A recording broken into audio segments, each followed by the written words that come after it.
Oke, halo semuanya. Perkenalkan lagi, aku Kenneth ya. Di sini aku selaku pengajar untuk Study Club hari ini. Nah, hari ini aku akan bawakan materi tentang scientific computing ya untuk UAS, mempersiapkan UAS kalian. Nah, mungkin aku langsung mulai aja. Aku akan mulai dari course outline yang aku bawakan hari ini. Nah, mungkin untuk hari ini akan agak lumayan banyak ya materinya ya. Pertama itu ada bisection method, ada Newton-Raphson ya. Itu ada trapezoid dan Rorschach integration, yaitu metode untuk melakukan integrasi di scientific computing ya. Nah, berikutnya ada Simpson Rule, lalu ada Finite Difference Approximation, ada Taylor Series, dan juga Runge-Kutta second order ya. Nah, mungkin materi yang aku bawakan hari ini nggak akan selengkap mungkin yang kalian dipelajari di kelas ya. Untuk selengkapnya mungkin kalian bisa baca-baca sendiri, dan sini aku akan hanya mempersiapkan untuk kalian belajar ya. Nah, mungkin aku akan langsung aja masuk ke materi yang dissection method ya.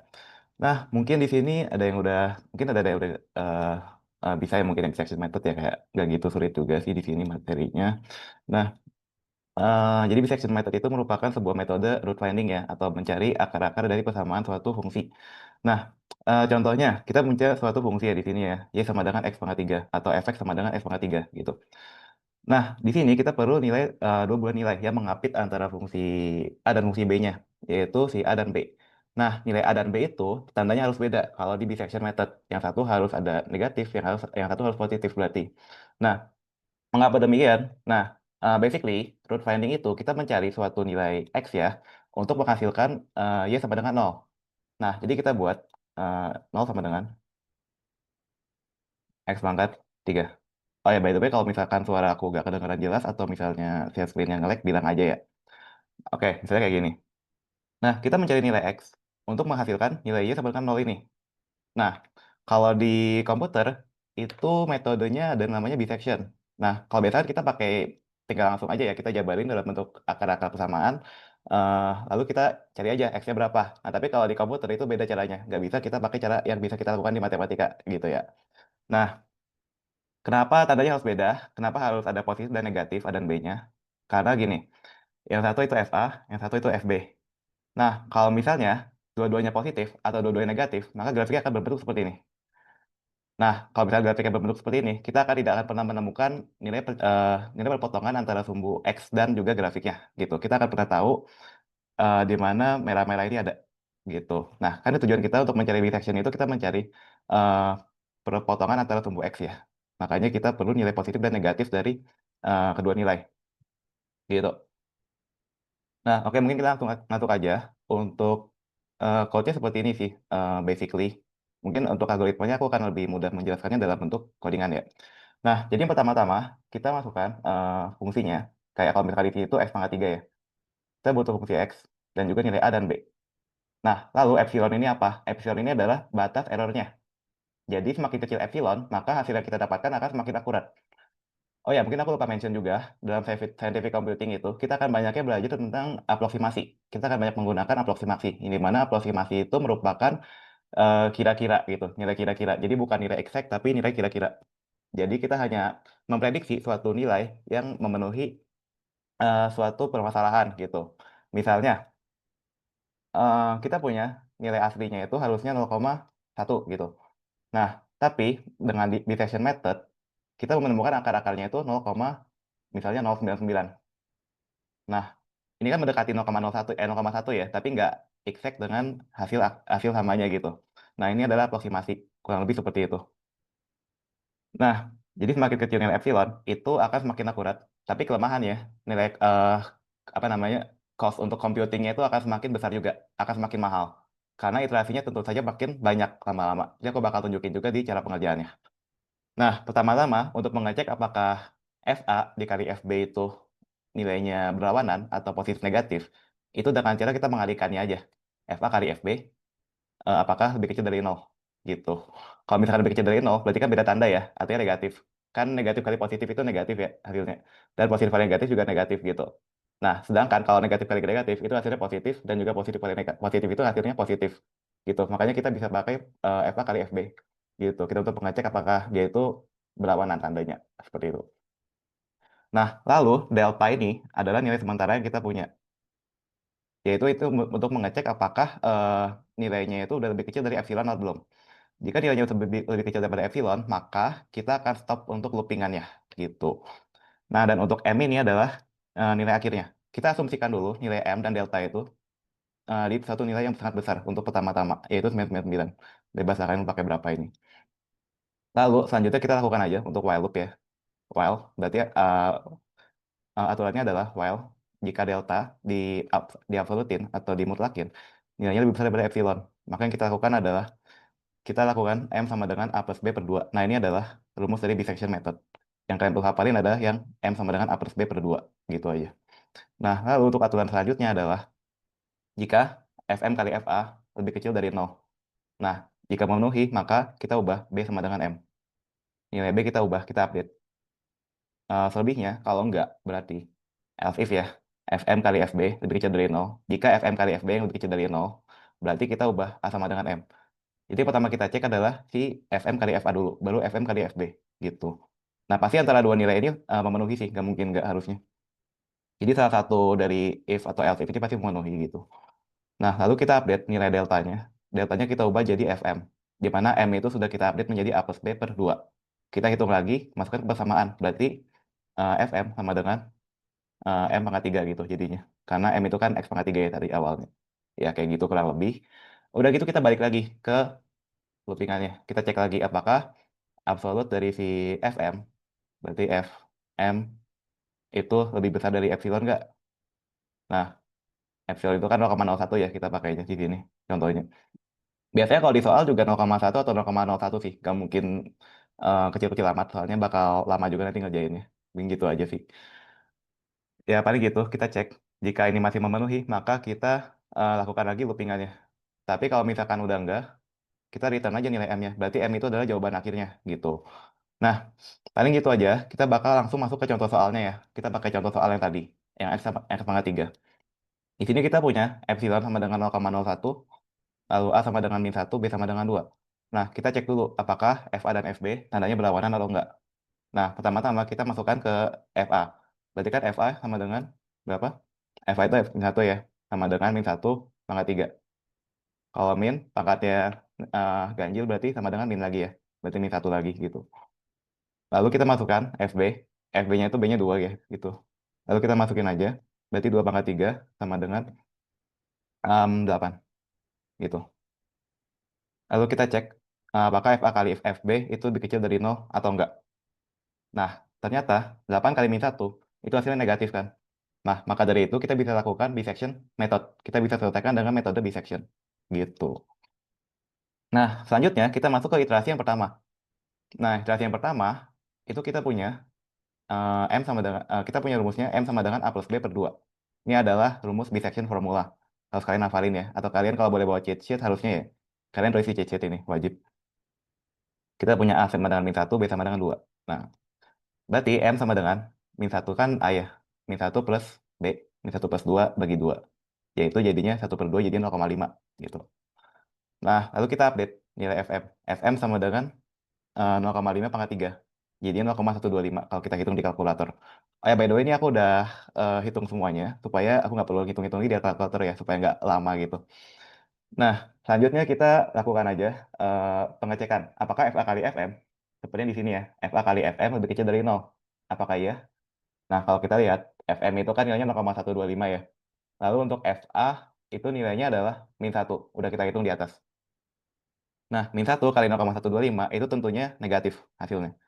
Maka dari itu kita update nilai B menjadi M. Berarti B sama dengan 0,5. Nah, perlu diingat, nilai B ini sudah berubah jadi 0,5. Bukan lagi berapa sebelumnya? Bukan lagi 2 gitu. Nah, hati-hati ya jadi ya. Ini sebenarnya metode bisection kalau kalian ingat tuh mirip sama cara pengerjaannya dari Gauss Seidel ya. Waktu kalian UTS harusnya udah belajar juga. Nah, itu mirip-mirip lah. Gak beda jauh. Untuk cara pengerjaan iterasinya tuh seperti itu. Cuman bedanya di rumus-rumusnya aja sih. Paling gitu. Nah, kalau udah, paling kita bandingin lagi ya. Apakah FM lebih kecil sama dengan dari epsilon. Epsilon tuh lambangnya gini ya. Gitu. Kebalik. Angka 3 kebalik gitu. Nah, dari gitu kita cek berarti 0,125 lebih kecil daripada epsilon. Lebih kecil sama dengan epsilon. Jawabannya adalah false. Nah, kalau misalkan masih lebih besar, maka kita masuk lagi ke iterasi yang kedua. Nah, sama iterasi kedua juga aturannya sama aja. A plus B per 2 M-nya. Berarti kita pakai nilai B yang udah baru, yaitu 0,5. Gitu. Kita hitung aja lagi, berarti min 0,5 per 2 sama dengan min 0,25. Lalu kita bandingin, apakah FA kali FM lebih kecil dari 0 atau enggak. Nah, jawabannya adalah false, enggak. Nah, kalau enggak, berarti kita masuk ke case yang kedua, yaitu yang else if ini. Berarti A sama dengan M, gitu. Seperti itu. Nah, M-nya itu kan min 0,25 ya. Berarti kita ubah nilai si A itu jadi min 0,25, gitu. Seperti itu. Nah, kalau udah kita lakukan lagi pengecekan, apakah FM dimutlakin, hasilnya lebih kecil daripada epsilon. Nah, jawabannya adalah masih false. Tidak ya. Karena epsilon kita itu 0,01. Masih lebih besar, gitu. Ini harusnya tandanya lebih kecil sama dengan. Nah, kayak gini. Nah, lalu kita masuk ke iterasi ketiga, karena masih lebih besar daripada epsilon.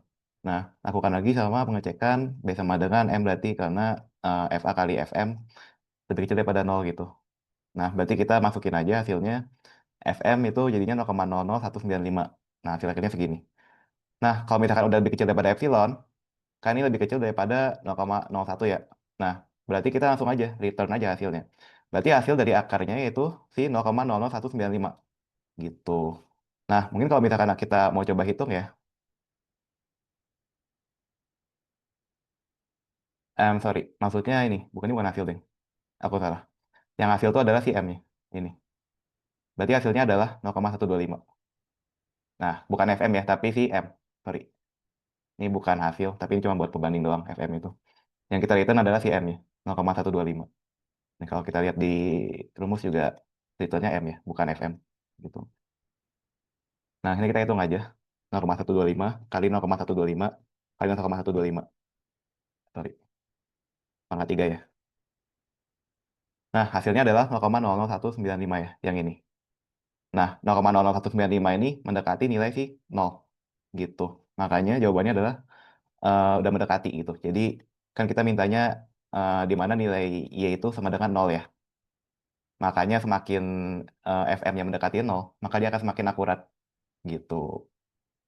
Makanya epsilon juga akan mendekati 0, semakin dia akurat gitu. Kayak gitu aja sih untuk bisection. Apakah sampai bisection ada pertanyaan? Aku tunggu sampai 1 menit ya, sampai 1:50. Kalau ada pertanyaan langsung aja chat.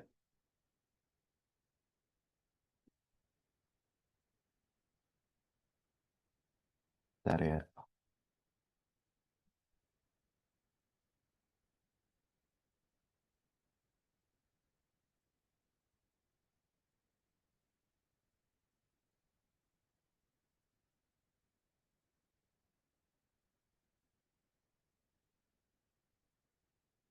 Masih bingung kok, boleh jelasin ulang. Yang mana ya, kalau boleh tahu? Kamu bingungnya yang mana? Aku nggak bakal jelasin semua sih, paling yang kamu cukup bingung aja sih.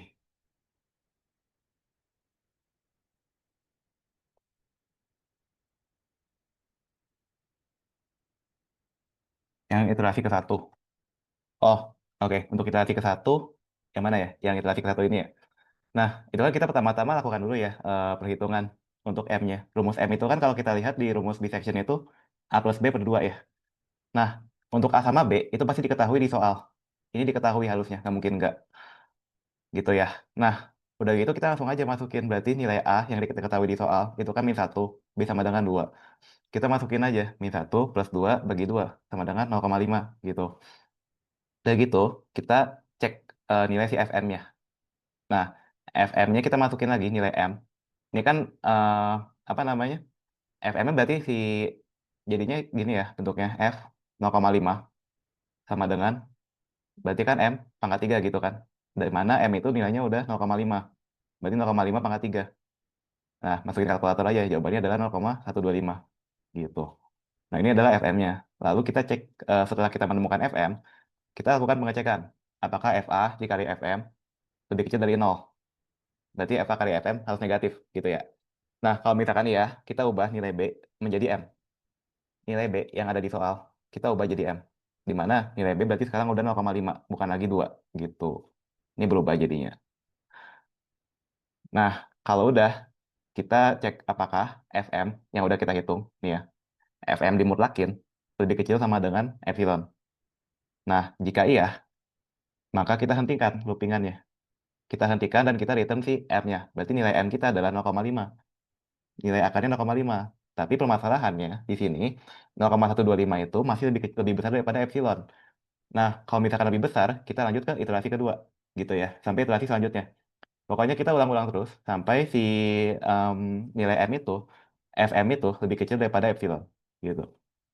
Sampai sini masih bingung nggak? Atau udah cukup jelas?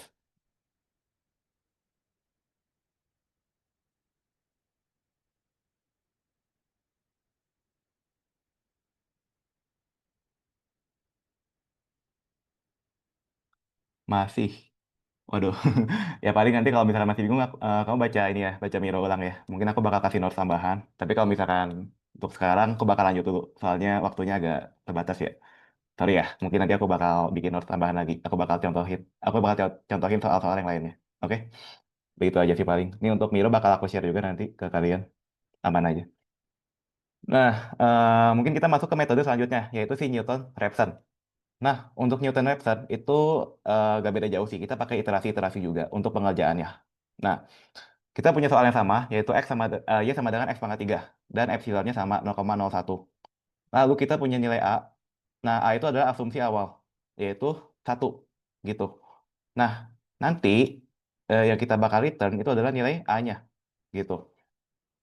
Nah, jadi kita asumsikan bahwa nilai X itu adalah 1. Kita punya asumsi awal nih. Kita nebak-nebak.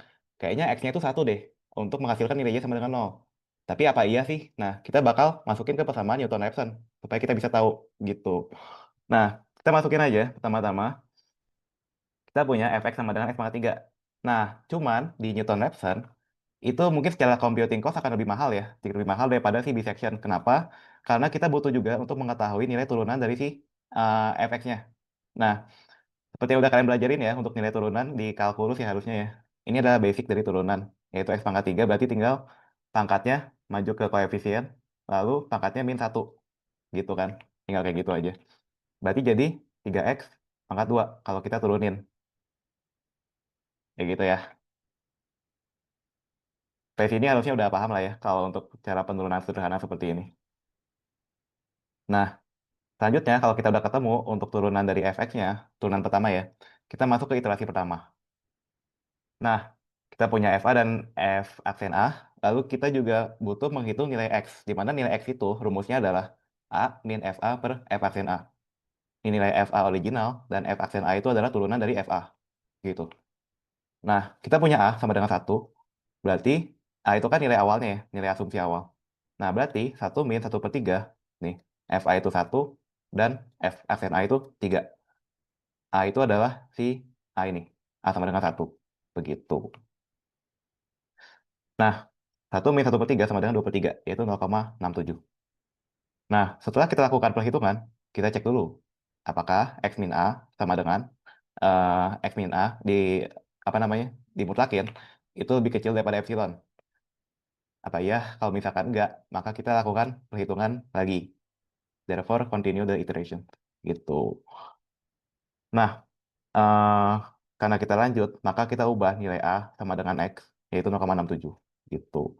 Nah, kita lanjut terus sampai nilai X min A dimutlakin itu lebih kecil daripada epsilon. Nah, aku mungkin akan lanjutkan sampai iterasi kedua aja ya. Nah, di sini kita punya nilai FA. Nah, FA-nya kita hitung ulang. Kenapa kita hitung ulang? Karena kita udah punya nilai A yang baru. A sama dengan X sama dengan 0,67. Berarti A sama dengan 0,67 sekarang. Gitu. Nah, berarti FA sama dengan 0,67 pangkat 3. Ini kan X ya, X pangkat 3 gitu.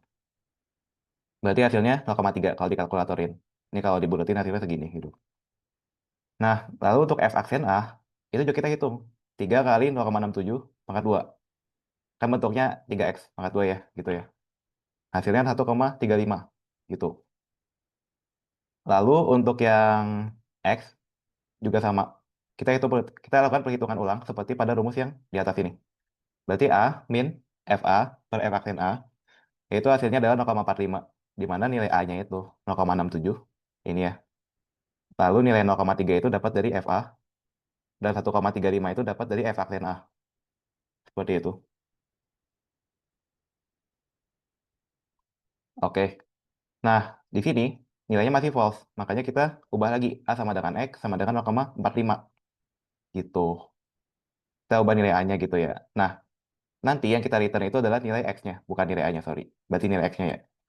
Nah, kalau udah sampai beres gitu ya, sudah sampai lebih kecil daripada epsilon, ya udah, berarti kita return aja nilai x-nya.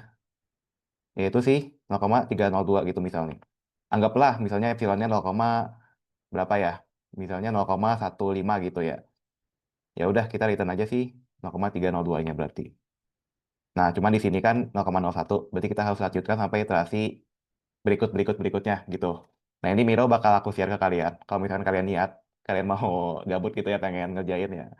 Itu aku persilakan lah kalian buat kerjain ini. Bebas kalian mau coret-coret Mironya sesuka hati kalian. Ini untuk kalian kok, gitu. Oke, mungkin aku bakal lanjut dulu ya. Nah, di sini ada metode selanjutnya, yaitu trapezoid dan Romberg integration. Nah, di sini kita udah masuk ke integral ya. Tadi kan kita masih root finding, belum masuk ke integral. Sekarang kita udah masuk ke integration dalam scientific computing.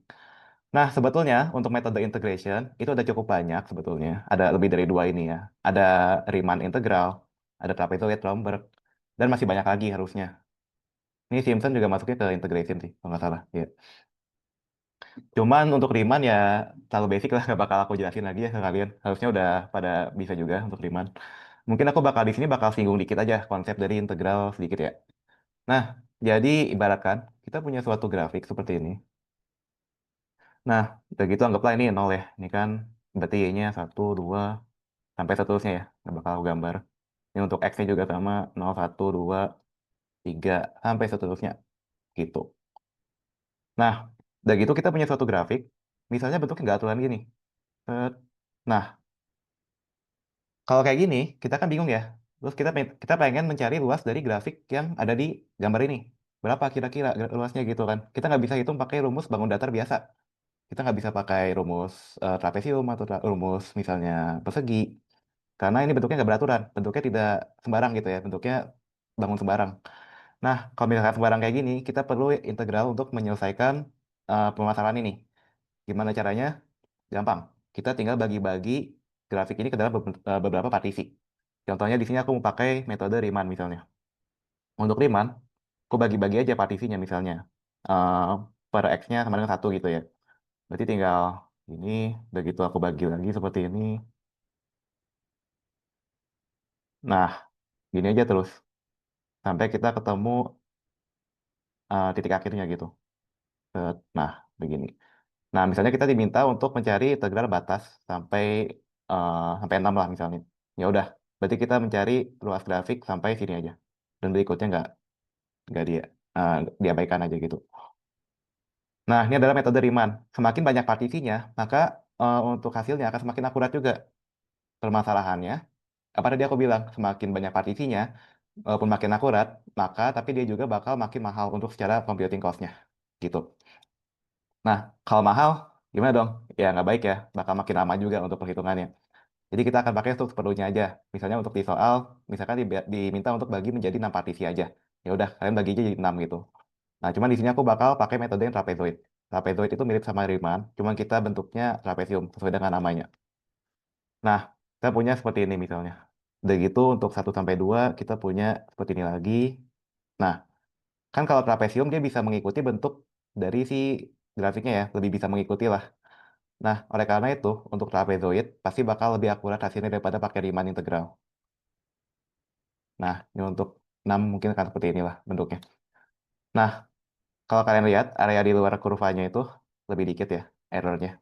Nah, yang di luar ini adalah errornya. Ini juga error nih, sama. Ini juga, ini juga. Dia semakin kecil. Yang mana berarti dia semakin akurat. Cuma, kita akan pernah mencapai nilai hasil pastinya. Kita hanya akan mendapat nilai untuk mendekati atau aproksimasinya. Gitu. Nah, mungkin kita masuk ke trapezoid dulu ya. Misalnya di sini kita punya sebuah persamaan, yaitu x pangkat 5 plus 3x kuadrat min 2 dx. Dari itu kita minta untuk mencari integralnya dari batas 0 sampai 2. Ini tuh x-nya ya, x0 sampai x2 gitu.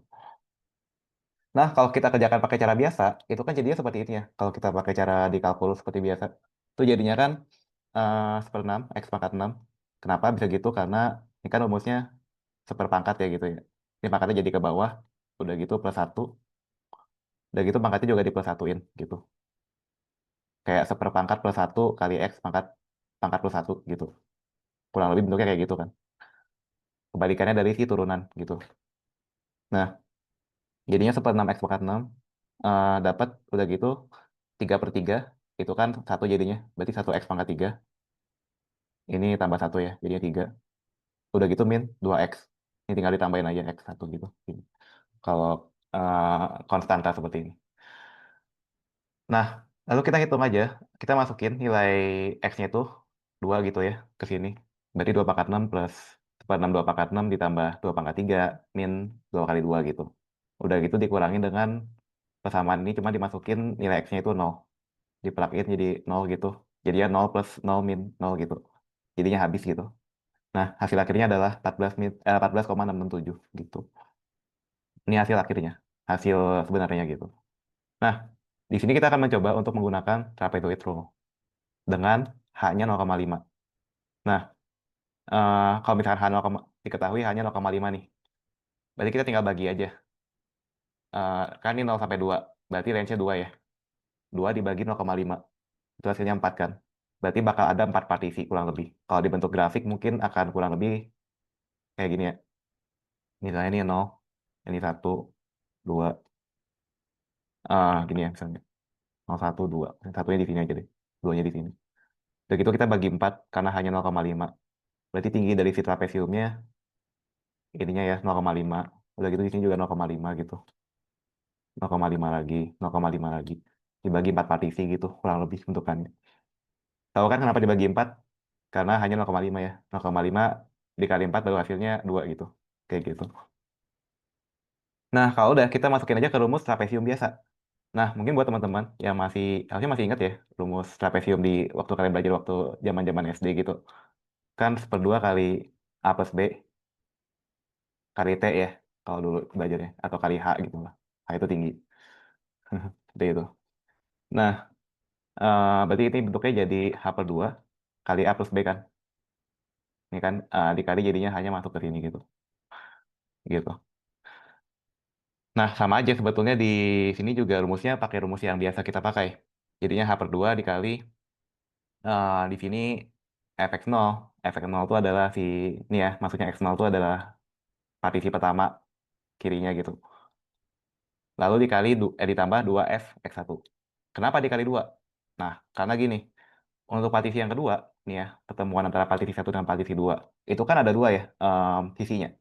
Sisi untuk yang partisi satu dan sisi untuk yang partisi 2. Nih kalau kalian lihat yang garis ini. Nah, itu kita anggapnya adalah 2 gitu. Karena kalau misalkan dibentuk juga nanti jadinya fx1 plus fx1 lagi gitu. Kayak sama aja gitu. Bisa kita ubah jadi 2 fx1 gitu. Nah, untuk fx2 juga sama. Ini juga. Ini fx3 nanti. Dikali 2 juga. Nah, untuk fx4 juga fx4 kita nggak kali 2. Kenapa? Karena dia hanya sendiri. Nggak ada pasangannya. Jadi kalau kita punya satu lagi di sini. Gitu. Nah, paling gitu aja sih untuk rumusnya. Kalau kalian mau hafalin ya silakan. Tinggal 1 2 2 2 2 1 gitu ujungnya. Gitu. Nah, berikutnya kita punya kan di sini. Em, kita masukin aja nilai-nilainya. Kita punya x0-nya itu 0, x1-nya 0,5, batas-batasnya ya di sini ya. Untuk setiap partisinya gitu. Nah, kita hitung aja langsung dapat hasilnya adalah 16,5625 gitu kalau kita hitung dengan kalkulator. Gitu ya, paling. Nah, dapat dari mana sih angka-angka ini? Efek 0, berarti tinggal masukin aja nolnya ke si persamaan ini. 0 pangkat 5 tambah 0 X pangkat 2 min 2 gitu. Gitu aja sih. Nah, dapat kita lihat ya bahwa hasil akhirnya itu cukup berbeda dengan nilai sebenarnya 14,667. Nah, maka dari itu kita hitung juga untuk relatif errornya berapa kalau diminta ya. Ini kalau diminta aja. Nah, caranya adalah kita hitung untuk true value minus X. X itu adalah si hasil perhitungan dengan scientific computing gitu. 16,5625 dengan trapezoid. Nah, ini ya. Ini hasil sebenarnya true value dikurangi dengan hasil trapezoid, lalu dibagi dengan true value, lalu dimutlakin gitu. Ini mutlaknya semuanya sih harusnya. Nah, kayak gini. Nah, hasil akhirnya adalah ini, 12,9%. Yang berarti hasil akhir dari si trapezoid rule ini, metode trapezoid ini, menyimpang sebanyak 12,9% dari hasil sebenarnya. Gitu. Ini adalah errornya. Gitu. Paling gitu sih untuk yang trapezoid. Nah, sampai trapezoid dulu ada yang mau ditanyain nggak? Sebelum kita lanjut ke Romberg integration. Tuh kasih waktu sekitar semenit lah buat kalian bertanya-tanya. Silakan.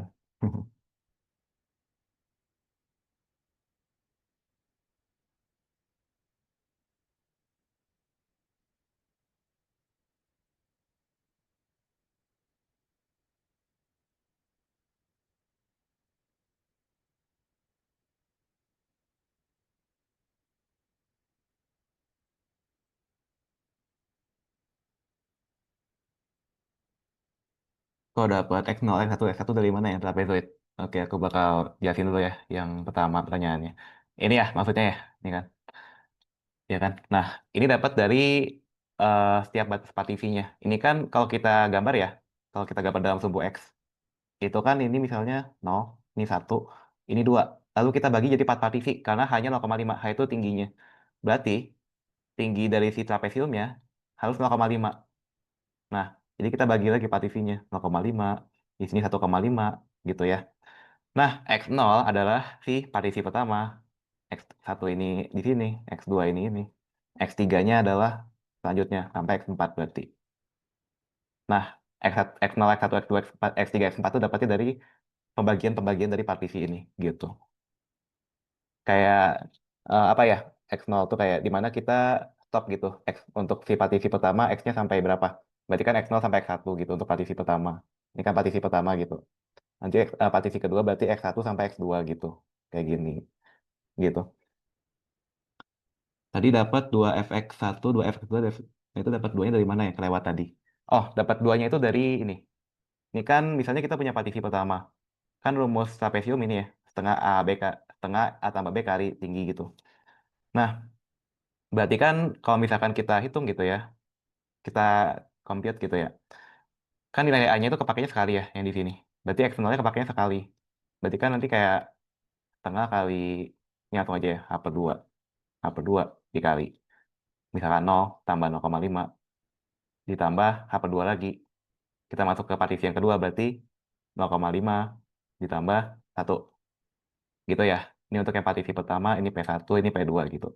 Sampai selanjutnya, sampai P3, P4. Nah, kalau kita lihat, si 0,5 ini muncul dua kali. Nah, kalau misalnya kita mau buat dia dalam satu persamaan, kita mau buat dia dalam satu bentuk gitu ya, jadi kayak gini, H per 2-nya sekali aja, kita mau satuin. Nah, 0,5 itu bisa kita jadiin 2 kali 0,5, karena ini muncul dua kali. Sedangkan si 0 ini, dia hanya sekali, karena dia hanya kepakainya sekali, gitu. Kalau kita gambarkan gini ya, sebenarnya dua trapesium ini kalau kita pisah jadinya gini kan. Sorry, ini muncul di sini lagi. Nah, kalau kita lihat tinggi si ini sama tinggi ini kan sama, jadinya tinggal dikali dua aja gitu. Oke, untuk Adriel apakah sudah menjawab? Matthew aku ntar ya. Thank you udah. Oke.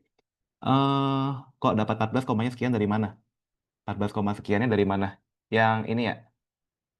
Ini kan maksudnya maksud kamu ini kan. Nah, 14 koma sekian ini dapat dari hasil integral biasa yang kalian kerjakan di kalkulus biasanya. Ini adalah hasil true value atau hasil sebenarnya. Nah, caranya ya seperti biasa. Tinggal di integralin aja. Berarti 1/6 X pangkat 6 gitu yang ini. Udah gitu 3 X pangkat 2 jadi X pangkat 3. Kan 3/3 habis ya. 3/3 itu 1 kan. Terus 2X jadinya, 2 jadi 2X gitu. Tinggal ditambahin koefisien aja, X gitu. Dari gitu kita tinggal hitung aja. Berarti 1/6, 2 pangkat 6 tambah 2 pangkat 3 min 2X. Min berarti 1/6.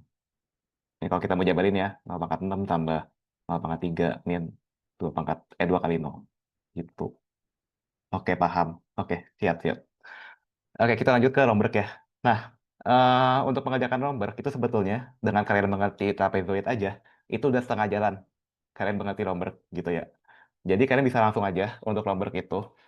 Misalnya kita pakai contoh soal yang lain deh. Misalnya kita langsung masuk ke yang contoh soal 2 deh. Ini lebih simpel. Ini kan sama ya, sama yang trapezoid tadi soalnya. Nah, sama kan. Nah, kalau kita pakai Romberg itu hasilnya akan lebih akurat lagi. Kenapa demikian? Mungkin kalian ingat ya kalau di kelas itu diajarin tentang Richardson extrapolation. Nah, gunanya Richardson itu apa sih? Dia untuk menambah akurasi kan, supaya lebih akurat. Nah, sama di Romberg itu juga kita pakai trapezoid. Cuma bedanya kita tambahin Richardson gitu. Dan trapezoidnya kita akan lakukan sebanyak beberapa iterasi, gak cuma satu kali aja. Makanya dia bisa menjadi lebih akurat. Karena kita bagi-bagi dia menjadi beberapa partisi gitu. Kita coba-coba partisi, misalnya kita bagi dua, lalu kita bagi empat, kita bagi enam gitu. Dan sampai seterusnya gitu. Kayak gitu sih. Nah, misalnya kita punya sebuah contoh soal yang sama. Nah, tapi biasanya pasti dikasih tahu sih untuk kalau untuk Romberg itu pasti dikasih tahu. Misalnya di sini kita butuh membuat Romberg sampai iterasi ketiga aja gitu, sampai matriks 3 kali 3. Kalau kalian ingat di kelas tuh, Romberg itu kan bentuknya matriks ya, jadi ujungnya kayak gini kan, kayak array 2 kali 2 gitu, array 2 dimensi gitu. Nanti yang hasil akhirnya adalah yang paling ujung ini gitu.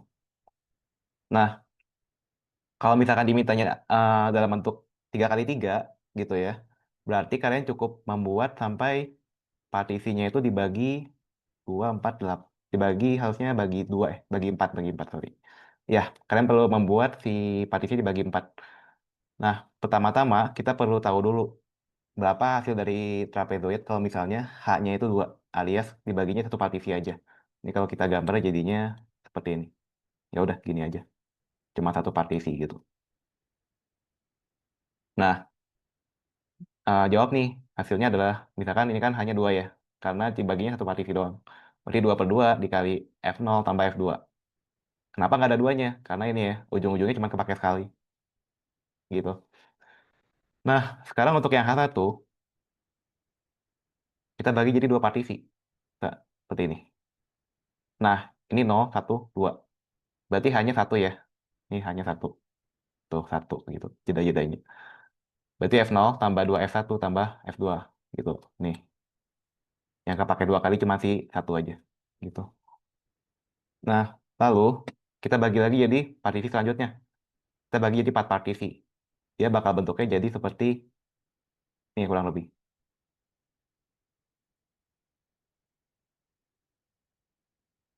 0,5, 1, 1,5, 2. Sorry nggak rapi ya. Aku pakai mouse gambarnya. Nah, kalau udah, kita masuk-masukin aja hasilnya ke yang bagian kiri ini. Nah, ke indeks pertama, ke kolom pertama, sorry. Ke kolom pertama. Ya, kita masukin aja ke kolom pertama untuk hasil-hasilnya. Nah, untuk yang ini, bentuknya itu akan seperti ini, kurang lebih untuk Romberg itu. Ini R11, R1, ini R21 ya, berarti. R21, R31, berarti ini R22. Ini adalah R32, ini R33 gitu ya. Nah, paling gini sih untuk bentuk umumnya dari si matriksnya. Nah, satu-satu ini adalah indeks I sama J-nya ya. Kalau kalian belajar di Algopro kan dulu belajar array 2 kali 2 kan, 2 dimensi gitu. Nah, satu-satu adalah indeksnya. Biasanya kalau kita mulai dari nol, di sini kita mulai dari satu aja, supaya lebih gampang. Anggap aja mulai dari satu gitu. R11, R21, R22, R31, R32, R33 gitu. Nanti hasil akhirnya adalah diagonalnya ini. Nah, kalau misalkan diminta 33 ya udah berarti yang ininya aja gitu. Hasil akhirnya adalah si value yang paling kanan dan paling bawah gitu. Kalian ambilnya yang itu aja. Nah, pertama-tama kita kan udah dapat nih nilai yang kolom pertamanya gitu, 40, 22, dan 16,5625 nih dari sini. Nih, 40 kita masukin ke R11, yang 11 ya berarti satu gitu. Yang ini R21, yang ini R31 gitu. Nah, seperti itu. Nah, lalu kita melakukan perhitungannya harus step by step. Nah, kita harus mulai dulu dari si yang ini. Ini kan awalnya belum diketahui ya sebenarnya, masih kosong gitu, masih ada dua-dua bentuknya. Kita mulai dulu dari baris kedua. Nah, baris kedua kita mulai dari kiri, kita kerjain yang ini. Nah, lalu kita masukin persamaan Richardson extrapolation. Rumus umumnya adalah nih, Lij sama dengan 4 bla bla bla gitu ya. Ini kalian tulisnya di cheat sheet. Wajib ya ini. Nah, kenapa kita harus berurutan ngerjainnya? Karena basically untuk mengerjakan si Rij, misalkan ini kita ngerjainnya R22 ya. R22. Kalau kita masuk gitu ya ke persamaannya, kita hitung aja. 4 J min 1. Berarti kan J-nya 2 ya. Ini ini J, ini I gitu ya. Nah, berarti 4 J min 1, yaitu 2 min 1, berarti 4 pangkat 1 ya. Gitu. Dikali dengan R21. R21 adalah Nih, 22. Udah kita ketahui. Nih, kali 22 min L11 yaitu 40. Udah diketahui juga. Dibagi dengan 4J min 1 yaitu 4 pangkat 1 min 1 berarti 3. Hasilnya 16. Sekarang imagine, misalnya kalian mau ngerjain L33 langsung. Yang ini. Tanpa kalian mulai dari L22 dan L32 dulu. Yang terjadi adalah, kita nggak akan tahu nilai hasilnya berapa. Karena yang kita pakai adalah, nih, ketiga nilai kiri dan kiri atasnya. Gitu. Nah, jadi kalian akan buta gitu kalau misalkan kalian ngerjain dari L33 langsung tanpa mengerjakan L32 dan L22 gitu. Kalian akan mendapatkan L32 yang kalian nggak akan ketahui nilainya berapa sebelum kalian ngerjain nilai L32 gitu. Nah, makanya kita harus step by step gitu ya dari pokoknya alur ngerjainnya tuh dari ini ya. Yang pertama tentu saja, udah gitu ke yang ini, lalu kalian maju ke ini 16 ini, ke R22, lalu ke sini. Habis dari sini baru ke sini. Terus kalau misalnya ada R41 gitu ya, R41, R42, harusnya nggak mungkin sih, R43, misalkan di sini ada R44 gitu ya. Nah, berarti kalian habis dari ini kan ke sini kan. Nah, berarti habis dari R41, habis dari si R33, kalian harus maju dulu ke R42, lalu R43, dan R44 gitu. Nah, alur ngerjainnya kayak gitu ya, kurang lebih ya. Gitu sih. Jadi, dari baris per baris gitu. Kayak kalian kalau baca buku aja gitu. Dari kiri ke kanan, udah gitu lanjut ke baris selanjutnya. Udah gitu baris ke selanjutnya lagi, sampai beres ya. Kayak alur membaca buku aja gitu. Kurang lebih kayak gitu sih. Nah, harusnya kalau di ujian juga bakal sampai R33 aja sih, nggak bakal sampai R44, karena kepanjangannya harusnya bakal lama banget. Nah, kalau udah kalian hitung aja, terus sampai ketemu R33-nya, yaitu 14,667. Misalnya gitu ya. Nah, udah gitu kita hitung lagi RE-nya berapa kalau diminta. Nah, rumusnya sama, true value min approx. Approx itu kan jawaban si Romberg ya, berarti si 14,667 ini. Kan kita ambil yang paling bawah ya, bawah, kanan bawah. Nah, berarti true value-nya itu 14,667, nih. Dikurang dengan 14,667 dibagi true value. Dia dapat bahwa errornya itu 0%. Nah, jauh signifikan lebih kecil ya daripada kita pakai trapezoid biasa tanpa menggunakan Romberg gitu sih. Nah, untuk Romberg ini aku tanya dulu deh, ada pertanyaan nggak sampai sini? Kalau masih nggak paham yang RIJ formulanya, boleh boleh. Yang ini ya, mungkin aku agak cepat tadi ngejelasinnya. Yang ini kan RIJ. Nah, RIJ itu rumusnya gini. Ini kayak kalian ngerjain algoprok biasa sih. Kalau aku jabarin tuh jadinya gini. RI, J, ini manipulasi matriks saja sih seperti biasa. Lalu 4, nah ini pangkat ya, J-1 itu. J-1, udah gitu tinggal dikali lagi RI, J-1. Berarti ini I, di sini J-1. Nah, udah gitu minus lagi RI-1, RJ-1. Jujur aku juga nggak hafal sih rumusnya, harus sambil ngeliat. Ini J-1. Nah, dibagi dengan 4J-1, lalu dikurangi dengan I. Ini pangkat sih, berarti bentuknya bukan gini. Nah, gini mungkin ya, supaya lebih jelas. Ini permainan indeks saja sih sebetulnya. Nah, kalau kalian udah, mungkin kan kalau misalkan udah sering ngerjain itu ya, kan pasti akan dapat polanya. Misalnya, contohnya, untuk ngerjain R22, itu kalian hanya perlu nilai ini aja, ketiga nilai ini yang kita mau carikan. Kita hanya perlu nilai kirinya dan nilai atas dari kirinya itu 40, gitu. Nah, selanjutnya juga sama, untuk R32, untuk mencari 14,75, kita hanya perlu, mungkin aku ganti warna ya, kita hanya perlu 22 dan 16 ini, 16,5625. Dan untuk yang 14,67, kita hanya perlu menggunakan nilai dari si 16, 14,75. Nah, tiga ini aja sebetulnya yang kalian perlu pakai gitu. Kok, sorry tadi kurang di bagian dapat R11, R21, sama R31. Oke, boleh. Untuk R11 itu kita basically pakai trapezoid biasa. Cuma kita hanya bagi si trapezoidnya itu jadi satu panel gitu. Kalau kita bagi jadi satu panel, berarti kita hanya perlu menggunakan rumus trapesium biasa kan? Which means H per 2 dikali A tambah B. Gitu kan? A tambah B-nya. A-nya kan yang ini ya. Udah gitu B-nya yang ini. Nah, itu X0, B-nya itu X1. Anggap aja kayak gitu. Nah, ini untuk yang R11. Nah, R21 anggap aja kita bagi lagi jadi dua partisi. Kita bagi terus. Jadi urutannya adalah satu partisi, 2, 4, 8, 16. Pangkatin aja 2 terus gitu.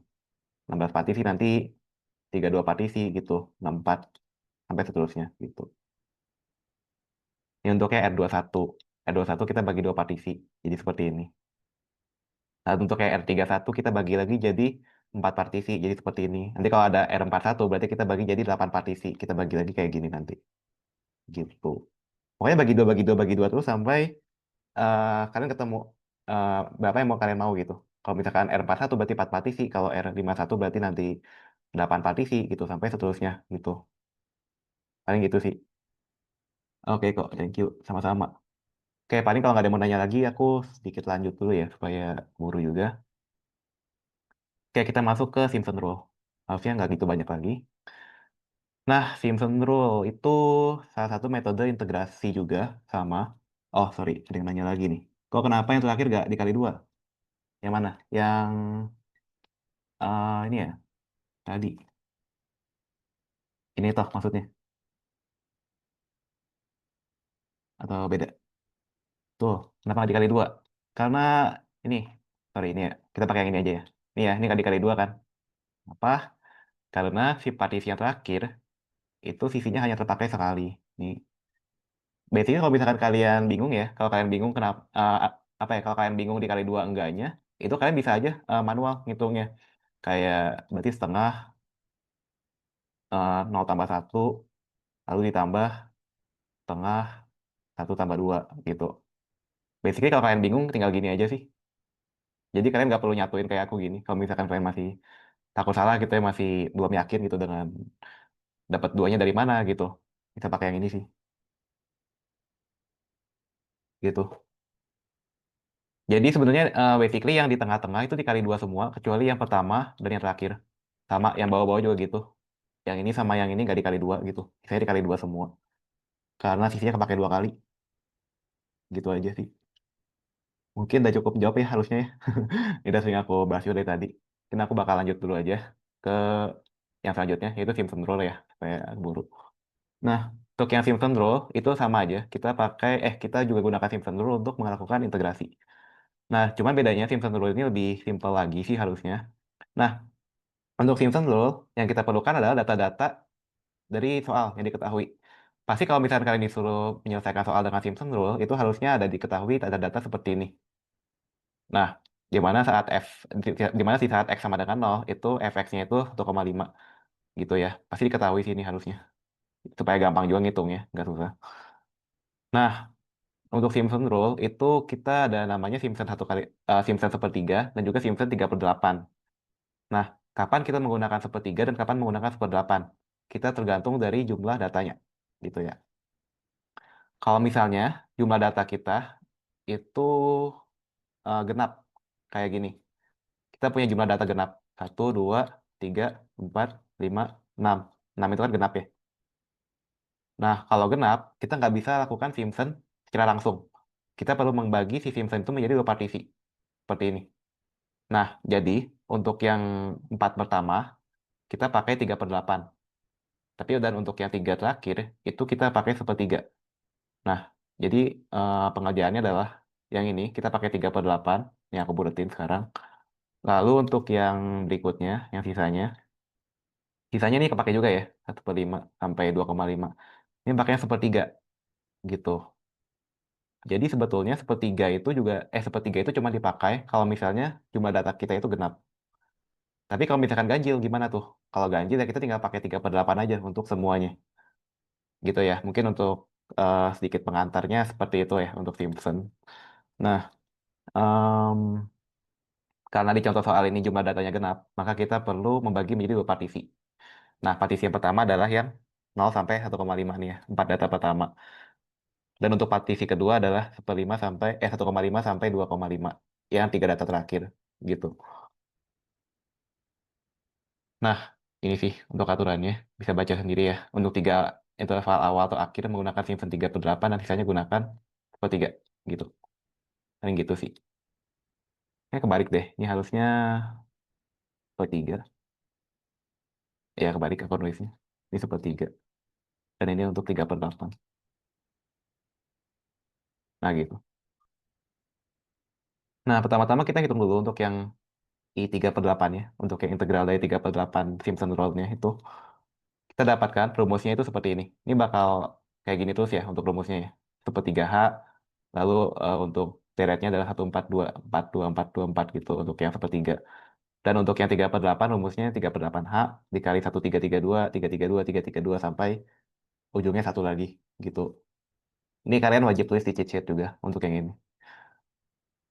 Nah, pertama-tama kita hitung dulu yang 0 sampai 1,5 nih.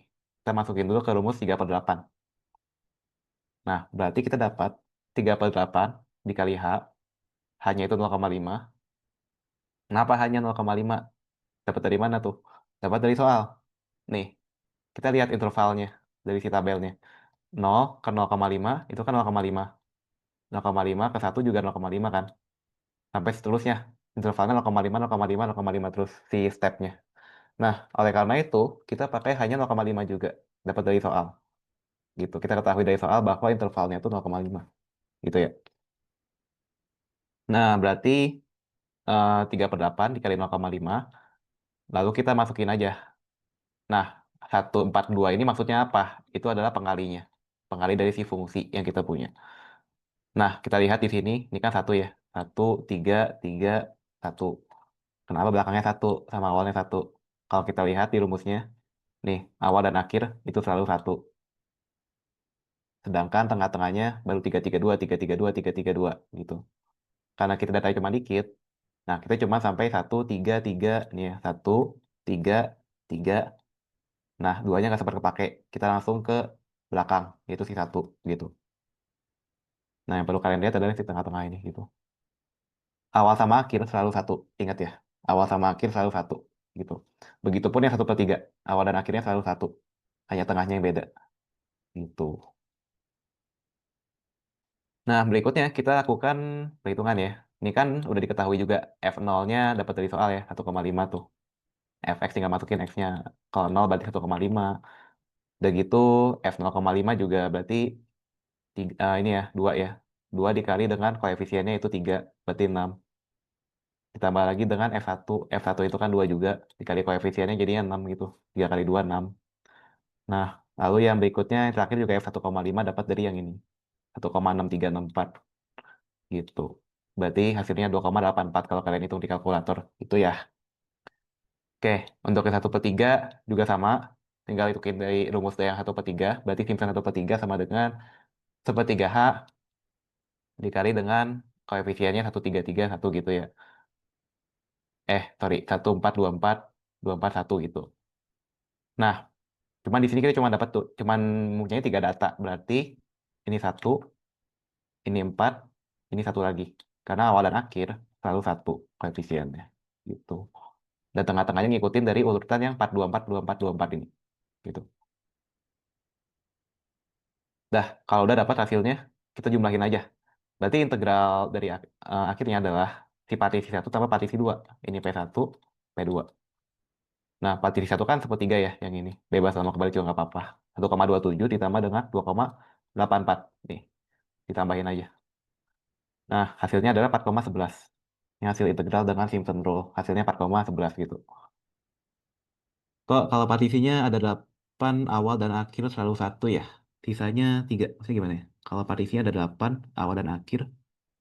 Kalau partisinya ada 8. Ya, pokoknya awal dan akhir selalu 1 sih. Sisanya 3. Nggak juga. Nggak juga 3 sih. Maksudnya ini kan. Ini kan urutannya 332 ya. 332. Berarti kalau misalkan data kalian banyak, berarti kan ngikutin aja 332, 332, 332, 332 sampai seterusnya gitu. Berarti ibaratkan misalnya di sini datanya ada berapa ya misalnya? Contohnya ada sampai 2,5 gitu ya. Berarti kan plus lagi. Ini berarti bukan 1 tapi ini 32. Lalu tambah lagi 332 lagi gitu kan. 3F. 2 gitu. Tambah lagi baru 1 F 2,5 gitu. Itu sih untuk cara tahu gitu. Berapa, kapan dia 1, kapan dia 3, kapan dia 2 gitu. Sesuai dengan urutannya aja.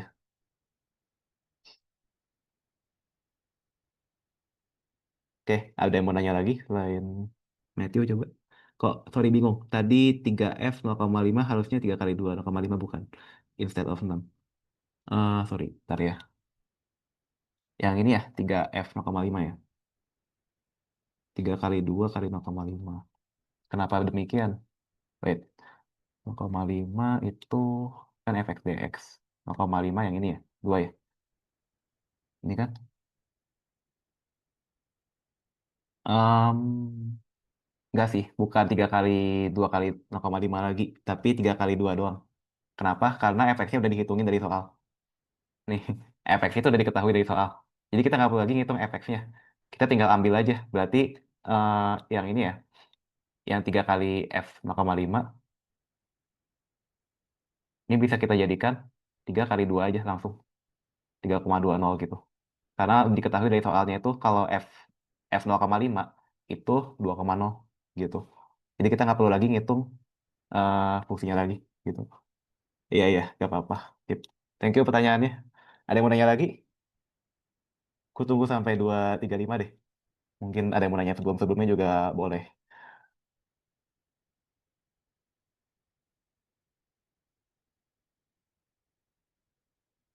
Oh iya, untuk Miro-nya belum aku share ya, lupa.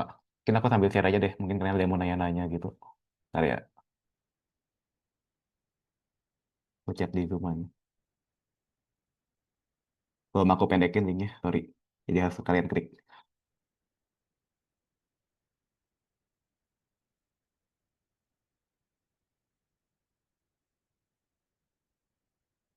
Ya, silakan ya. Kalau ada yang mau nanya-nanya lagi, boleh banget. Aku kasih waktu 2 menitan lagi. Sekalian aku mau ngambil minum dulu.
Ya, mungkin nggak ada yang nanya lagi ya.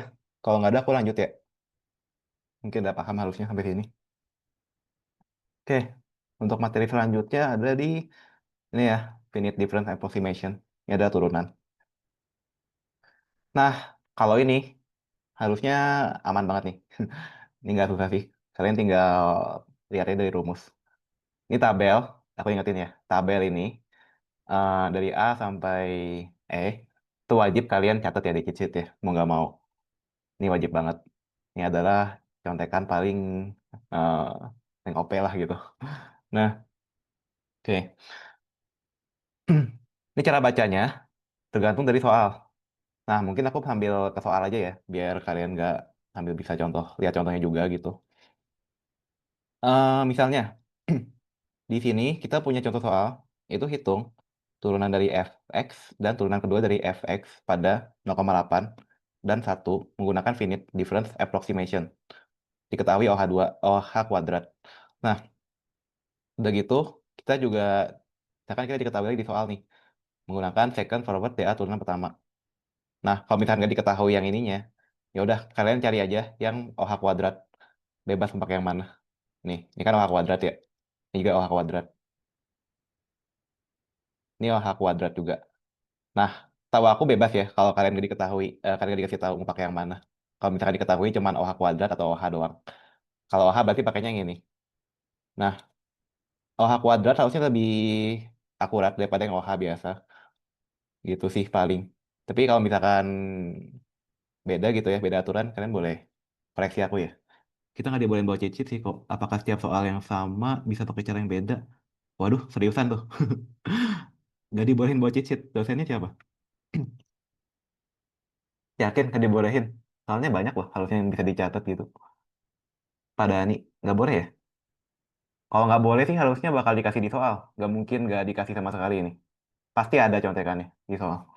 Katanya udah kesepakatan pada Dani dan Bu Risa. Oh ya udah, berarti harusnya ya berarti harusnya inilah dikasih tahu di soal. Ini tabel nggak mungkin dihafalin soalnya. Dari dulu pun ini tabel harusnya dikasih. Nggak mungkin nggak. Ya udah kalau nggak boleh ikutin aja. Pasti dikasih kok, nggak mungkin nggak. Nah, berarti rumus yang kayak Richardson gini kalian harus hafalin ya. Mau nggak mau.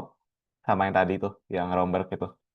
Agak berbeda kan soalnya nih, Richardson yang di Romberg atau sama deh. Oh sama deh, sorry. Sama-sama. Mirip-mirip lah. Hafalin lah dua-duanya cuman. Visi takutnya ditanya. Gitu. Wah agak, ini ya, agak suram ya, nggak boleh buat cicit. Ya udah dah. Ya udah, pokoknya gitu deh. Kalau misalnya diketahuinya OH kuadrat, kalian boleh pilih ya. Pokoknya OH kuadrat aja. OH kuadrat, OH kuadrat. Nah, boleh pakai, berarti boleh pakai yang first central, boleh pakai yang second forward, boleh pakai yang second backward. Tapi ini diajarin kan di kalian? Atau jangan-jangan nggak diajarin lagi? Soalnya ini aku pakai referensi tahun lalu. Diajarin kan? Oke, oke. Thank you, thank you. Nah, sebetulnya kalau Richardson ini nggak harus dipakai, kecuali kalau diminta aja. Kalau misalnya kalian diminta pakai Richardson untuk menambah akurasi, baru kalian pakai. Nah, tapi bagaimanapun juga caranya, kalian wajib mengerjakannya pakai rumus turunan yang dari tabel dulu. Misalnya, di sini kan diketahui OH kuadrat. Berarti kalian cari nih, mana yang OH kuadrat. Misalnya, aku mau pakainya yang second forward deh.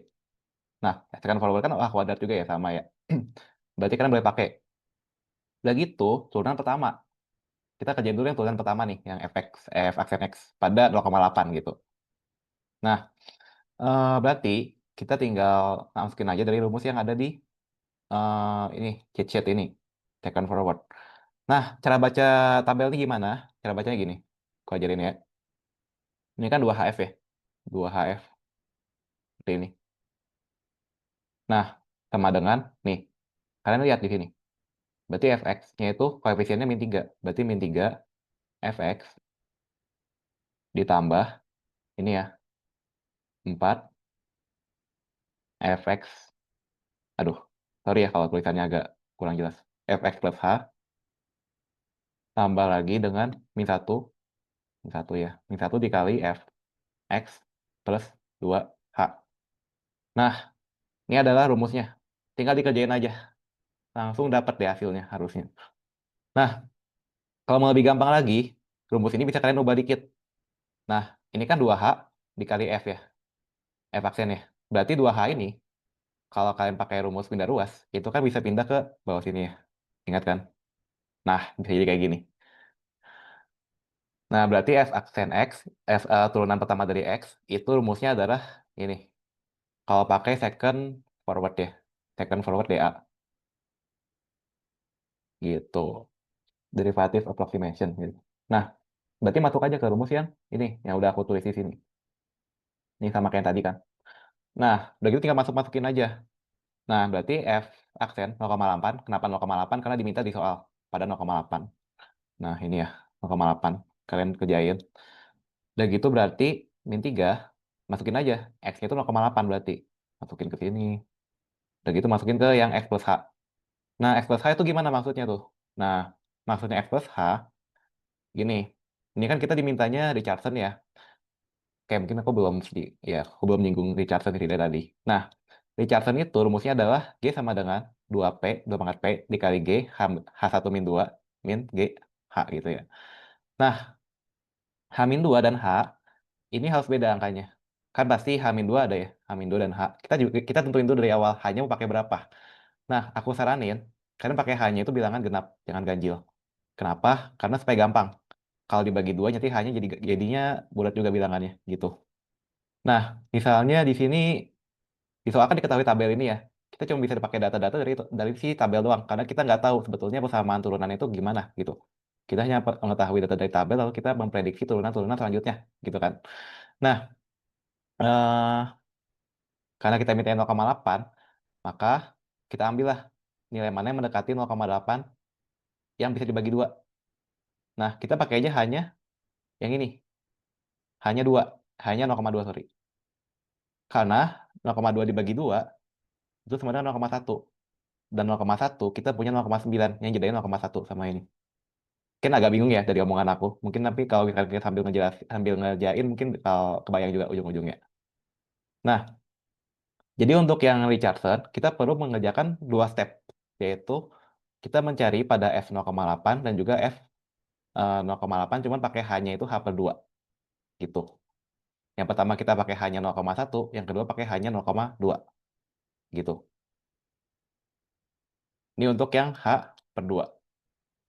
Ini untuk yang H biasa. Jadi asumsikan kita pakai hanya 0,2 di awal. Gitu ya. Supaya pasti bagi 2, kita masih punya datanya, si 0,9 gitu. Mungkin gitu sih, kalau masih bingung ntar mungkin boleh tanya di akhir ya. Nah, kita kerjakan dulu yang H per 2, berarti yang hanya 0,1. Nah, kita masukin aja 0,8, kita masukin ke persamaan, berarti 0,9 kan. Jadinya X plus H itu. 0,8 plus berapa? 0,1 ya, jadi 0,9. Nah, lalu minus Fx itu kan F 0,8, ini kan berarti 0,8 ya, plus 2H, 2 kali 0,1, jadinya 0,8 plus 0,2 gitu ya. Jadinya F1. Nah, udah gitu 2H, berarti 2 kali 0,1 aja, biasa. Gitu. Nah, udah gitu masuk-masukin aja hasilnya. Nah, kenapa aku pakai hanya itu 0,2 nih ya. Ini kok 0,2 sih, ini H harusnya. Kenapa aku pakai H2, hanya 0,2? Kalau misalnya aku pakai hanya 0,1, misalnya hanya 0,1 gitu ya. Lalu kan kita perlu juga mencari yang H per 2. Nah, H per 2 berapa sih? 0,05. Nah, ada nggak kira-kira nilai di tabel, ya nilainya itu Fx plus H gitu. Misalkan F, X-nya kan 0,8 ya, plus H-nya itu kan 0,1, ada 0,9. Nah, tapi kalau misalkan di yang F, di yang ini ya, yang H-nya itu per 2, ada nggak yang F 0,8 plus 0, anggap aja hanya 0,05 kan, karena yang ini ya, kita pakai H per 2. Jawabannya 0,85. Nah, ada nggak F 0,85 itu di soal? Nggak ada kan, kita nggak punya datanya. Makanya kita pakai datanya itu kalau bisa jedanya 2, gitu. Supaya kita bisa tahu H per 2-nya itu berapa. Supaya kita bisa dapat datanya gitu. Kurang lebih gitu sih. Nah, kalau udah kita dapat hasilnya, nih ya, min 3 dikali F 0,8 berarti min 3 kali ini ya. Jawabannya min 1,9233. Nah, plus si F, 4 kali F 0,9, berarti 4 dikali 0,708 ini. Jadinya 2,832. Dikurangin lagi dengan F1. Nah, ini ya, 0,7651. Hasilnya adalah segini. Ini untuk yang G, H1 per 2.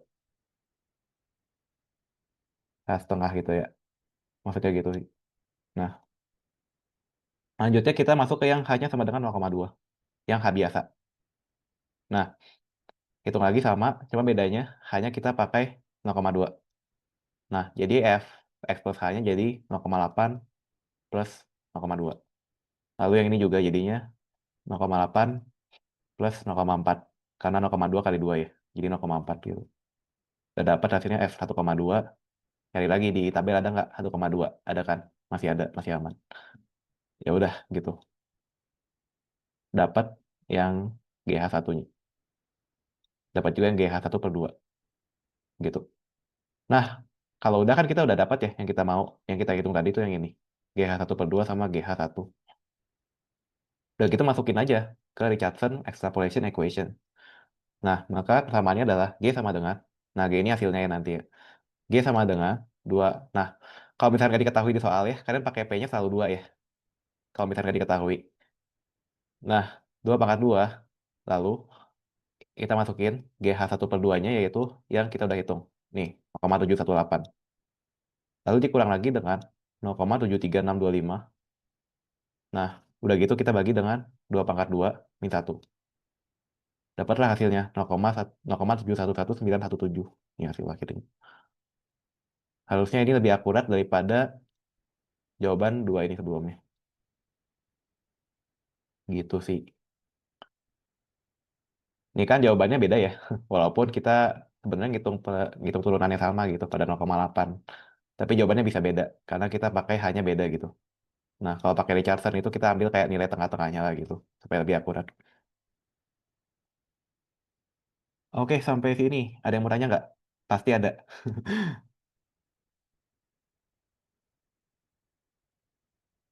Ini deh, kalau masih belum jelas, ini ada contoh selanjutnya. Bisa kalian baca aja. Sok boleh kalau ada yang mau nanya. Aku tunggu sampai 2.50 deh, karena agak dikit berat ya materinya.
Oke, tampaknya nggak ada yang bertanya ya. Ya udah, gua anggap pada ngerti ya.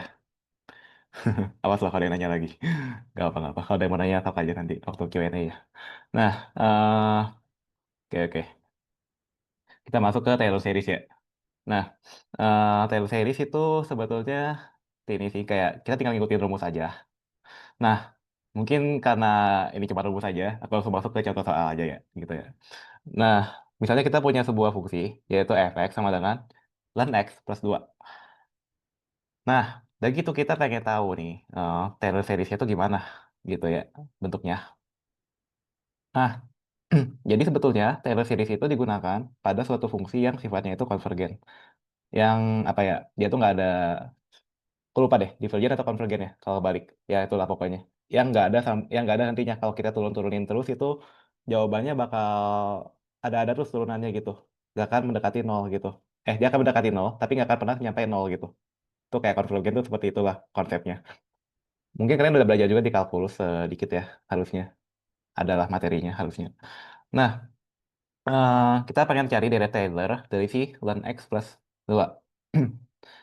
Nah, gini ya. Pertama-tama kita pakai rumusnya yang diketahui di soal ini. Nah, ini kan bukan diketahui sih, sebenarnya ini rumus umumnya. Tinggal diturun-turunin aja terus sampai, biasanya sampai turun ketiga sih. Kalau turunan keempat berarti tinggal diturunin lagi aja. Si yang ini diturunin lagi, berarti jadinya nanti angka bawahnya itu 4 faktorial, udah gitu nanti X min A pangkat 4 gitu. Kayak gitu ya paling. Nambah-nambah si ininya aja sih, ini sama ininya yang berubah. Nah, cuma di sini aku bakal nunjukin aja sampai R-nya sama dengan 3, sampai turunan ke 3. Nah, lalu kita punya A-nya sama dengan 1. Ini diketahui di soal, gitu ya. Nah, misalnya di sini, kita masukin aja langsung. Nah, kita hitung dulu F turunan satunya itu berapa. Nah, F turunan satunya itu sama dengan 1, gitu ya. Kenapa? Karena ln X itu basically kalau kita turunin, jadinya 1 per X kan.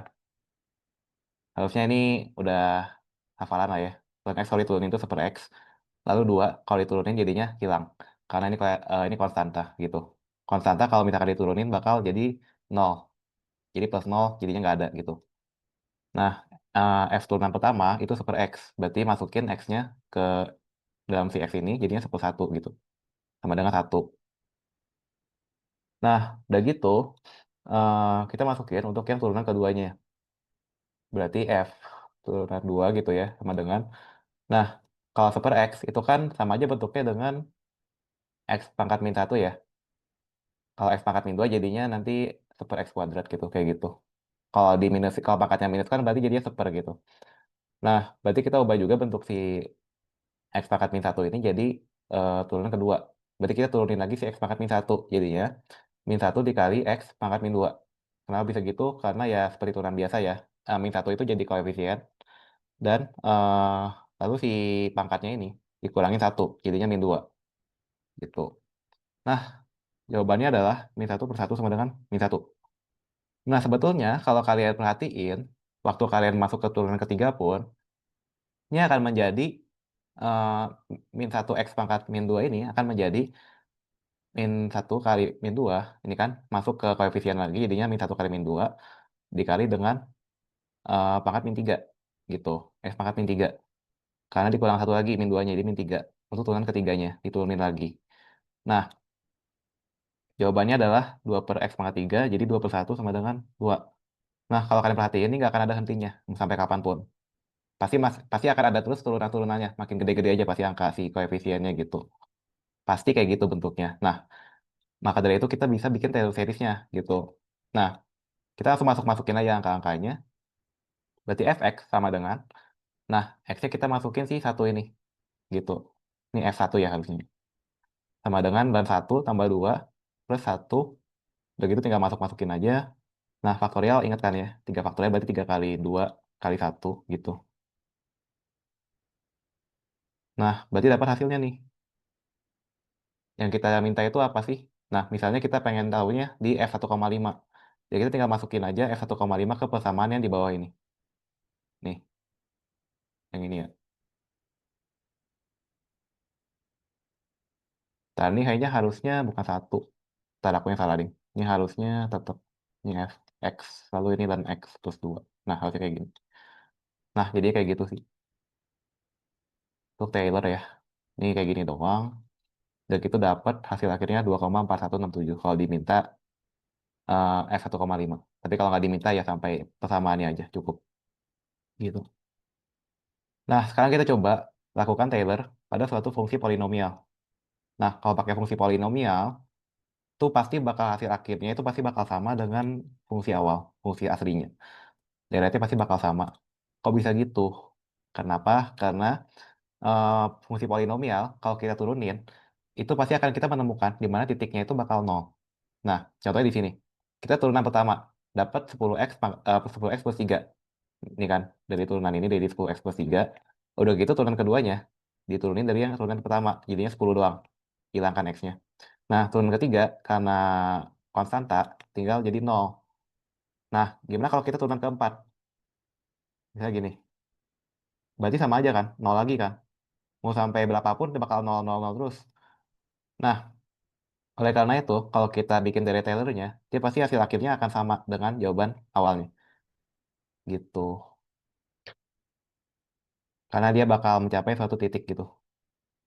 Beda sama fungsi konvergen yang dia tuh nggak ada habisnya gitu kalau diturunin kayak gitu sih.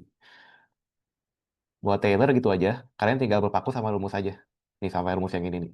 Kalau nggak salah ada rumus bakunya di internet, kalian bisa cari aja. Itu ada rumus laginya sih, buat nanti kalau misalkan ini selanjutnya jadi kayak gimana gitu. Jadi X min, jadi nanti bakal F. Ini turunan keempatnya bakal kayak gini nanti. Kali X min A, udah gitu ini pangkatnya 4 gitu. Sampai selanjutnya gitu. Ya gitu ya untuk Taylor ya. Aku bakal lanjut dulu. Nah, tinggal yang terakhir ya, tinggal yang Lorentz Kutta, second order. Sebetulnya untuk Lorentz Kutta, nggak cuma second order, ada yang 4 order juga. Cuman gak bakal aku jelasin ya, kelamaan. Mungkin untuk yang 4 order itu gak akan beda jauh sama yang second order. Kalau nggak salah beda rumus aja deh. Kalian tinggal ganti aja rumusnya sama yang 4 order gitu. Dan ada juga kan yang pakai, kalau nggak salah pakai Euler, yang pakai Heun's itu. Itu juga kalian tinggal pakai rumus yang disediain aja. Nah, cuman Lorentz Kutta kalau kalian nggak boleh pakai cheat sheet agak agak suram jujur. Cuman ya udahlah. Rumusnya kayak gini soalnya. K0, K1 sama nih. Ini perlu kalian tahu ya kalau untuk yang second order. Misalnya ada contoh soal pertama. Itu ada d per dx plus 4y sama dengan x kuadrat. Lalu kita ketahui, ini pasti ada di soal ya. Kita diketahui bahwa y0 sama dengan 1. Berarti f0 sama dengan 1 gitu ya tulisnya. Nah, berarti kan bentuknya fx sama dengan y gitu kan. Nah, berarti y-nya itu adalah si 1. Dan x-nya itu adalah si nolnya yang di dalamnya. Nah, gitu ya. Nah, sekarang kita ditanya, hitunglah persamaan di atas pada Y 0,03 menggunakan Lorentz Kutta order 2 dengan informasi yang diberikan di soal, yaitu hanya sebatas informasi ini. Nah, kita udah tahu nih, Y0 itu sebenarnya 1. Kita perlu tahu Y 0,03 itu berapa. Nah, anggaplah kita pakai hanya 0,01. Harusnya hanya diketahui juga di soal biasanya. Nah, kalau udah, kita tinggal ubah persamaan si dy per dx plus 4y sama dengan x kuadrat ini menjadi dy per dx sama dengan menjadi eh, sama dengan gitu. Min 4 Y gitu. Kan kayak gitu ya jadinya ya. Kalau kita ubah si D per dx plus 4Y sama dengan X kuadrat ini, jadinya pindah dua saja. Tinggal D per dx sama dengan, nah X kuadrat ini pindah tetap di kanan, berarti tandanya sama. Udah gitu 4Y, berarti jadi minus tandanya gitu, berubah. Nah, eh, untuk mencari 0,Y 0,03, kita perlu tahu, kan kita udah ketahui ya tadi ya, Y 0, Y0-nya kita udah ketahui. Nah, kita perlu step by step. Kita perlu tahu juga ya 0,01 karena hanya 0,01 ya. Kita perlu tahu juga ya 0,02 dan kita perlu ketahui juga ya 0,003 which means si 0,03 ini yang dicari ya gitu. Jadi kita step by step seperti mengerjakan Romberg integration yang tadi udah aku jelasin. Kurang lebih step by stepnya kayak gitu. Nah, ini nih kita masuk ke rumus sekarang. Berarti first iteration kita pakai rumus yang pertama ini. K0 sama dengan H dikali F X, Y. Nah, X, Y kita masukin ke ini ya, nanti ke daya pada X sama dengan gitu. Nah, hanya dapat dari mana? Dapat dari 0,01 ini. Berarti 0,01 dikali dengan F 0. Ini bukan 0,1 ya, tapi 0 dan 1 gitu. Kenapa 0 dan 1? Karena kalau kalian lihat, X-nya itu kan masih 0 ya di sini ya. Ini X 0, Y-nya 1 di awalnya. Mungkin supaya lebih gampang, aku tulisin di sini aja nih. Untuk first iteration, itu X-nya itu 0, dan Y-nya itu 1. Gitu. Berarti kita masuk ke fx, y, fx, f 0,1 gitu. Ini x, ini y. Gitu ya. Supaya lebih jelas. Nah, kita masukin aja 0,01 dikali dengan, nah, di sini kita masukin ke persamaan yang x kuadrat min 4y. Nah, masuk ke sini. Jadinya 0 kuadrat, x-nya kan 0 ya, x-nya masih 0, 0 kuadrat dikurang dengan 4 dikali y. 4 kali 1, yaitu 4. Nah, jadinya 0,01 dikali dengan, ini kan jadinya berapa sih? 0 min 4 ya. Jadinya 0,01 dikali min 4. Jadinya min 0,04 gitu. Nah, untuk yang pertama kayak gitu. Tapi kita perlu compute juga yang pakai rumus kedua ini, yang K1. Kita perlu cari K1-nya juga. Nah, K1 sama dengan H dikali F. Nah, rumusnya ini ya. Ini apa lagi? Nah, X tambah setengah Y, setengah H, lalu diisi dengan Y tambah setengah K0. Nah, kenapa kita harus mencari K0-nya dulu? Karena kita perlu K0 untuk menghitung K1. Nih ya, kita perlu K0. Jadi kita step by step. Dan untuk mencari hasil akhirnya, kita perlu K1. Nah, mungkin mirip sama Romberg ya, harus step by step kayak gitu. Nah, ini juga sama. Kita masukin aja F 0 tambah setengah kali 0,01. Hanya kan masih 0,01 ya. Nah, lalu Y-nya juga kita masukin. Berarti 1 plus ini. K0-nya kan min 0,04 nih. Kita masukin ke sini. Gitu. Ini rumus sih. Ya udah. Paling gitu sih. K1-nya dapat segini. Lalu kita hitung yang Y, X plus H. Nah, ini adalah hasilnya harusnya. Ini hasil dari si Y 0,01. Nah, kan X awal masih 0 ya. Ini masih 0. Berarti 0 tambah 0,1, jadi Y 0,01 sama dengan, nih, berarti Y X-nya masih 0, Y 0 tambah, nih K1-nya. Udah kita dapat nih. Kita masukin. Nah, udah gitu kita langsung dapat hasil akhirnya Y 0,01 adalah 0,9608. Nah, dari iterasi pertama ini, berarti kita udah dapat ya untuk Y 0,01-nya. Berarti ini berapa tadi? 0,9608. Ini hasilnya. Dan Y0-nya tadi dari soal ya, diketahui 1. Y0 adalah starting point-nya. Jadi Y0 pasti diketahui, nggak mungkin nggak. Gitu. Dan untuk Y0,2, kita lakukan second iteration dengan rumus yang sama dengan rumus sebelumnya. Ini sama aja, kalian tinggal masukin lagi. Hanya bakal sama terus kok, 0,01. Ikut dari soal. Yang berubah itu cuma X sama Y-nya aja. Gitu sih. Oke, sampai sini mungkin ada yang tanya nggak? Kalau misalkan butuh lanjut, mungkin boleh. Ya, aku akan lanjut sih, soalnya ini repetitif sama sampai akhir. Nanti jawaban akhirnya adalah si Y0,03. Nih, yang ditanya di soal. Tuh lanjut. Oke, boleh ya. Nah, bentar-bentar. Oke, mungkin ya deh, kalau misalkan dilanjut ya sama aja sih. Nah, X-nya itu kita udah berubah ya. X-nya jadi 0,01 dan juga si Y-nya itu jadi 0,9608. Nah, X-nya dari mana 0,01? Nih, dari bentuk si ini. Ini kan jadinya, ini kan fx ya. Fx sama dengan Y gitu kan. Nah, kalau kita lihat, ya 0,01 sama dengan 0,9608. Itu kan kita lihat ya, ini kan X-nya ya. Nah, ini kan Y-nya ya. Nah, berarti kita ubah nilai X dan Y yang baru kita jadi 0,01 dan 0,9608. Tinggal masukin aja ke persamaan. Yang beda cuma X sama Y-nya aja tiap iterasi. Hmm. Nah, berarti kita tinggal masukin 0,01 ke X kuadrat. Jadi 0,0001 minus dengan 4Y. 4Y adalah 4 kali 0,9608. Jadinya minus 3,8432 gitu. Nah, lalu kita dapat K0-nya segini. Masuk lagi ke K1. Sama rumusnya.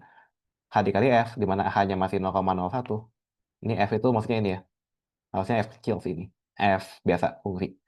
Berarti fungsi dari si 0,015, lalu ini ya, 0,941584. Masukin si X plus setengah H itu kan berarti 0,005 ya. Jadi 0,015. Udah gitu Y plus setengah K0 yang ini. Masukin. Tinggal dikali setengah. Terus tambahin Y. Gitu. Kalau kita jabarin mungkin ya. Ini kan Y-nya tadi berapa? 0,9608 ya. Ditambah dengan setengah dari negatif 0,03. Aduh, 432. Gini kan. Jadi kalau kita hitung di kalkulator, dapat hasilnya begini. Ya, hitung sendiri lah ya. Aku malas hitung. Yang gitu sih. Nah, lanjut sampai dapat K1. Ini ya, ini K1-nya. Cuman aku bulatin ke 4 belakang koma. Kalau di ujian pun sama, kalian pasti disuruhnya untuk membulatkan ke 3 belakang koma sih biasanya. 3 atau 4 lah palingan. Baca di aturan soal ya, jangan lupa. Di LOLO-nya suka ada biasanya. Nah, udah gitu tinggal YX plus H, masukin aja. K1 udah dapat kan ini. Ini kan K1 ya. Ini K1. Masukin aja berarti ke sini. Berarti X-nya 0,01 minus dengan gini. Ini kan negatif ya. Kalau kita lihat. Nggak kelihatan. Nah, ini ada negatifnya. Negatif 0,0377. Hati-hati tanda jangan kebalik. Dapat hasil akhirnya adalah begini. Gitu deh. Kenapa bisa gini? Nah, ini pertanyaan bagus. Ini Y 0,01 itu dapat dari ini. Kan kita udah hitung ya. Kita dapatkan 0,01 Y-nya itu dapat dari si nilai sebelumnya, iterasi sebelumnya. Dikurangin dengan si K1 gitu. Jadi kita selalu tiap iterasi itu kita selalu pakai data-data dari iterasi sebelumnya gitu. Nah, selanjutnya kita masuk ke iterasi ketiga. Kita udah berubah lagi nih X dan Y-nya. Ini adalah X dan ini adalah Y. Berarti kita udah berubah X-nya itu 0,02 dan Y-nya itu 0,9231. Hanya masih sama. Kita lakukan perhitungan ulang aja sama. Ini kan masukin ke rumus ya, ke persamaan di soal. Udah gitu berarti jawabannya dapat, K1-nya dapat. Sorry ini kok K1 sih? Bentar, bentar, ada yang salah. Oh, gak deh, benar, benar, benar. Iya, iya. Oke, kita dapat segini. Ini aku langsung ngerjain deh kayaknya. Makanya langsung dapat hasilnya segini. Ya, kayaknya gitu deh. Udah gitu kita langsung masuk ke X plus H. YX plus H sama dengan YX tambah K1. Dapat nih. Udah gitu final answer-nya dapat ya 0,03 sama dengan 0,8869. Sama stepnya sampai sama step-step sebelum-sebelumnya. Tinggal pengulangan-pengulangan aja. Kalau ditanya sampai Y sama dengan 0,04, berarti tinggal lanjutin aja. Short iteration gitu. Tinggal masukin aja rumus yang sama lagi. Set, masukin ke sini. Nggak bisa dipindahin. Nah, masukin aja kayak gini. Udah gitu lanjutin. Ya kalau mau lanjutin silakan. Kalau gabut, boleh. Oke, gitu ya untuk yang terus kuta. Ada yang mau nanya nggak?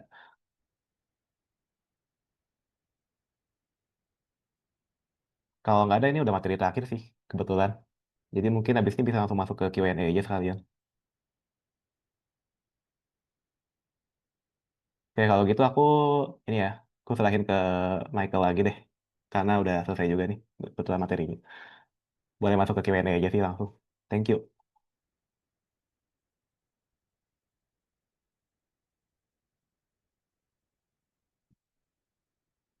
Oh, ini ada yang nanya, sorry. Kok apakah ada research buat latihan soal semua?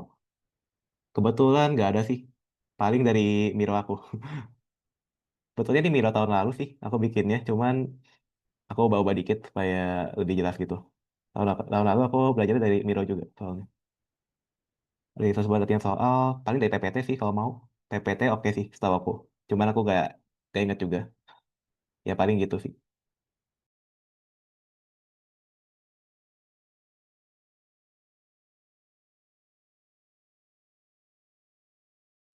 Oh, masih ada pertanyaan yang lain? Silakan.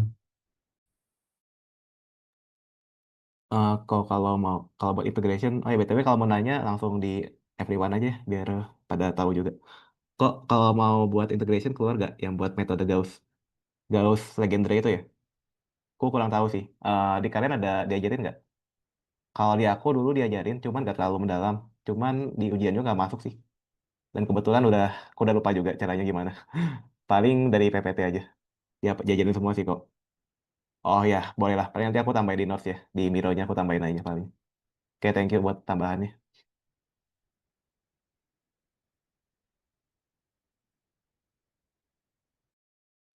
Kalau ada yang masih mau nanya, silakan ya.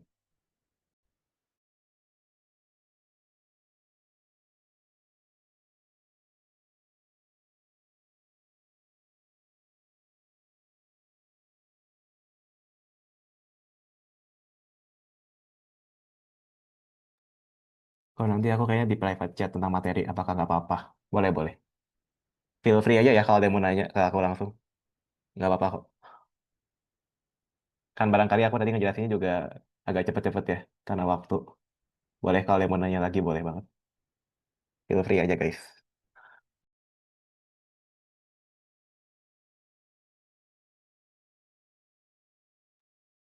Yes, nggak apa-apa kok. Kita juga harusnya bakal ada recordingnya kan.